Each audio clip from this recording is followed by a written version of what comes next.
रामनाथ ठाकुर से मुलाकात की है। उपराष्ट्रपति बनने की रेस में शामिल है रामनाथ ठाकुर और उनसे आज मुलाकात हुई है बीजेपी के राष्ट्रीय अध्यक्ष जेपी नड्डा की। तो इस वक्त की बड़ी खबर आपको बता रहे हैं, न्यूज 18 संवाददाता अमितेश कुमार अधिक जानकारी के साथ जुड़ गए। अमितेश, ये मुलाकात किन मायनों में खास और क्या कुछ अपडेट? देखिए, आज मुलाकात हुई है। अभी थोड़ी देर पहले के राष्ट्रीय अध्यक्ष जेपी नड्डा मुलाकात की मंत्री रामनाथ ठाकुर। तो निश्चित रूप से मुलाकात काफी अहम मानी जा रही है, क्योंकि टाइमिंग है उसको लेके जरूर चर्चा है। और जो सूत्र बता रहे हैं उसके मुताबिक अभी लगातार कई नाम चर्चा में चल रहे हैं उपराष्ट्रपति पद को लेकर के। जगदीप धनखड़ के इस्तीफे के बाद ये कयास लगाए जा रहे हैं। इस बात की चर्चा है कि जल्द ही चुनाव संपन्न कराए जाएंगे उपराष्ट्रपति पद को लेकर के। और बिहार में इस साल विधानसभा का चुनाव होना है, लिहाजा बिहार से भी कोई व्यक्ति हो सकता है और कास्ट कॉम्बिनेशन को भी ध्यान में रखा जा सकता है, सामाजिक समीकरण को ध्यान में रखा जा सकता है। तो निश्चित रूप से उसको ध्यान में रखते हुए भी ये मुलाकात हो सकते हैं, चूंकि उनका नाम भी आ रहा है। और खास तौर से अभी थोड़ी देर पहले चिराग पासवान से हम लोगों की बात हुई, तो केंद्रीय मंत्री चिराग पासवान ने भी कहा कि प्रधानमंत्री विदेश दौरे पर हैं और विदेश दौरे से आएंगे तो एनडीए के सभी घटक दल आपस में बैठ करके इस पर चर्चा करेंगे और एक नाम अंतिम तौर पर फाइनल किया जाएगा। इसी बीच में जेपी नड्डा की जो मुलाकात है रामनाथ ठाकुर से, काफी अहम मुलाकात मानी जा रही है। सूत्र जो बता रहे हैं उसके मुताबिक रामनाथ ठाकुर भी एक संभावित दावेदार, संभावित उम्मीदवार हैं उपराष्ट्रपति पद को लेकर के। बिल्कुल अमितेश, कई और नाम भी चर्चा में चल रहे हैं, जैसा कि दर्शकों को हमने बताया भी, कई नाम हैं जो इस रेस में आगे हैं। क्या ये माना जाए कि रामनाथ ठाकुर का नाम सबसे आगे चल रहा है और अब जब मुलाकात हुई है तो कुछ बड़ी बात निकलकर सामने आ सकती है?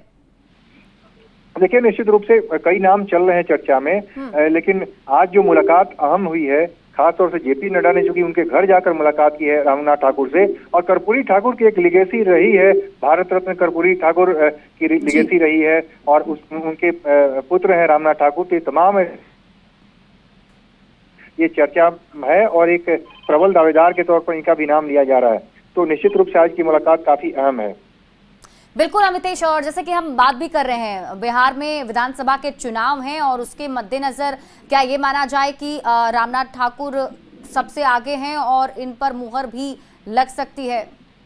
देखिए, इस बार में कहना काफी जल्दबाजी होगी कि इतनी जल्दी इनके नाम पर मुहर लग जाएगी, क्योंकि प्रधानमंत्री विदेश दौरे पर हैं और विदेश दौरे से लौटेंगे, उसके बाद एनडीए के घटक दल आपस में बैठेंगे, उसमें चर्चा होगी। लेकिन जो टाइमिंग है, मैं टाइमिंग को लेकर के जरूर कहूंगा कि इनका नभी नाम चल रहा है और लगातार कहा जा रहा है कि चुनाव को ध्यान में रखते हुए कोई व्यक्ति बिहार से भी हो सकता है, सामाजिक समीकरण को साधने की कवायद भी हो सकती है। और ऐसे में रामनाथ ठाकुर से जेपी नड्डा का मिलना अपने आप में एक बड़ा कदम माना जा रहा है। टाइमिंग को लेकर के मैं जरूर कहूंगा कि टाइमिंग काफी महत्वपूर्ण है।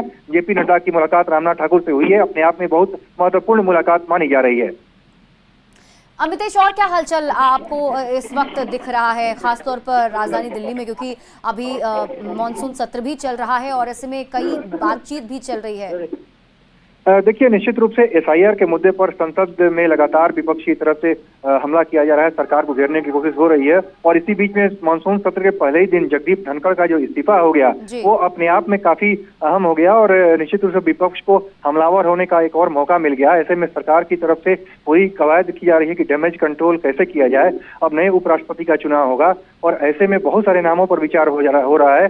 उसमें से एक रामनाथ ठाकुर का भी नाम है, चूंकि बिहार से आते हैं, और कर्पूरी ठाकुर जो कि पूर्व मुख्यमंत्री भारत रत्न कर्पूरी ठाकुर, जिन्हें भारत रत्न से मोदी सरकार ने ही नवाजा है। तो निश्चित रूप से काफी महत्वपूर्ण मुलाकात मानी जा रही है रामनाथ ठाकुर से जो जेपी नड्डा ने मुलाकात की है। जी चलिए, शुक्रिया अमितेश इस अपडेट के लिए। तो बड़ी खबर आपको बता रहे हैं, देखिए मुलाकात हुई है। और अगर रामनाथ ठाकुर की बात करें तो बिहार के स्वर्गीय पूर्व मुख्यमंत्री कर्पूरी ठाकुर के बेटे हैं और आपको बता दें कि मोदी सरकार में ही कर्पूरी ठाकुर को भारत रत्न मरणोपरांत नवाजा गया था। और उसके बाद अब ये खबर चल रही है कि उनके बेटे रामनाथ ठाकुर उपराष्ट्रपति के पद के लिए रेस में आगे चल रहे हैं।